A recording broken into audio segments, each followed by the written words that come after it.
নমস্কার, আমি ডক্টর বকুল চাঁদ Sheikh, general and laparoscopic surgeon, Nabadwip state general hospital. আমরা সবাই জানি 28শে জুলাই 2024 এই দিনটি ওয়ার্ল্ড হেপাটাইটিস ডে হিসাবে উদযাপিত হয়। এই দিনটি উদযাপিত হওয়ার মেন উদ্দেশ্য হলো সাধারণ লোকজনকে সচেতন করা, হেপাটাইটিস ভাইরাল ইনফেকশন হিসাবে সচেতন করা এবং লোকজন যাতে এই ভাইরাস সম্বন্ধে জেনে অতি সহজে টেস্টিং, ট্রিটমেন্ট এবং প্রিভেনশন করে সেই বিষয়ে তাদের উৎসাহিত করা। 2024 সালের 28শে জুলাই ওয়ার্ল্ড হেপাটাইটিস ডে যে আমরা উদযাপিত করব, সেই দিনটার মেন এম হচ্ছে it's the time for action, মানে এটাই হচ্ছে আমাদের অ্যাকশান নেওয়ার একমাত্র টাইম। আমরা সবাই জানি love your liver and life longer. আমরা লিভারটাকে যদি ভালোবাসতে পারি আমরা কিন্তু অনেক দিন বেঁচে থাকতে পারবো। আমরা হেপাটাইটিস যে সমস্ত ভাইরাসের কথা জানি, 5 রকমের হেপাটাইটিস ভাইরাস আছে। তার ভিতরে হেপাটাইটিস বি এবং C most dangerous and serious infection to the liver. এই ভাইরাল ইনফেকশানে কী হয়? হেপাটাইটিস বি ভাইরাস ইনফেকশানে 2 রকমের সিমটম হয়, একটা অ্যাকিউট হেপাটাইটিস, একটা ভাইরাল, একটা ক্রনিক হেপাটাইটিস। অ্যাকিউট হেপাটাইটিসে কী হয়? অ্যাকিউট হেপাটাইটিসে liver fulminant liver damage, jaundice এবং পেশেন্ট মারা যেতেও পারে। আর ক্রনিক হেপাটাইটিস ক্ষেত্রে এটা হচ্ছে অ্যাসিমটোমেটিক, এটা সিরোসিস অফ লিভারে পেশেন্ট ভোগে এবং এটা আলটিমেট হেপাটোসেলুলার কার্সিনোমা হতে পারে। আর হেপাটাইটিস বি ভাইরাস কীভাবে ট্রান্সমিশন হয় সেটা আমাদের জানতে হবে।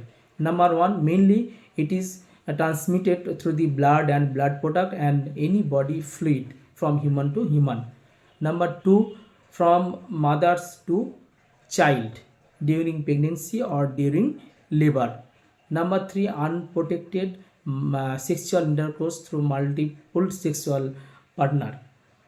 This is the main transmission of hepatitis B virus. তাই আমাদের এই ট্রান্সমিশনের রুটগুলো জানতে হবে যাতে আমরা সেদিক থেকে সচেতন হতে পারি। এবার হেপাটাইটিস বি ভাইরাস ইনফেকশন হলে কি হয় সেটা আমাদের জানতে হবে। অ্যাকিউট ইনফেকশনে jaundice, severe anorexia, nausea, vomiting, severe lethargy এই সিমটমগুলো হয়। অ্যাকিউট ভাইরাল হেপাটাইটিসের ক্ষেত্রে সেরকম স্পেসিফিক কোনো ট্রিটমেন্ট নেই। This is for symptomatic treatment, rest, adequate hydration and symptomatic management. Hepatitis B এর ক্রনিক ইনফেকশন ক্ষেত্রে লিভারের সিরোসিস হতে পারে, পার্মানেন্ট লিভার ড্যামেজ হতে পারে এবং হেপাটোসেলুলার কার্সিনোমা হতে পারে। এবার এই হেপাটাইটিস বি ভাইরাসের মানে কীভাবে আমরা বুঝতে পারবো?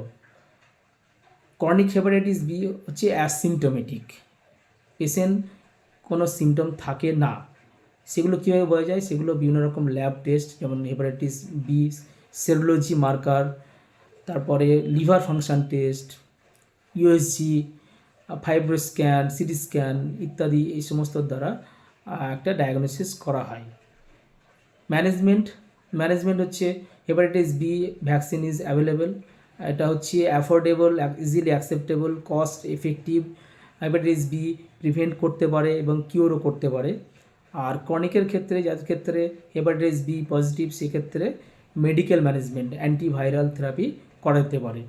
তাই 2024 সালের 28শে জুলাই আমরা যে দিনটি উদযাপন করি ওয়ার্ল্ড হেপাটাইটিস ডে হিসাবে, তার মেন থিম হচ্ছে it's the time for action এবং লোকজনকে সচেতন করা হেপাটাইটিস বি ভাইরাস সম্বন্ধে, তার আউটকাম, সাইন, সিমটম কীভাবে আমরা প্রিভেন্ট করব, এই সমস্ত বিষয়ে আমাদের সচেতন করাই হলো মেন উদ্দেশ্য।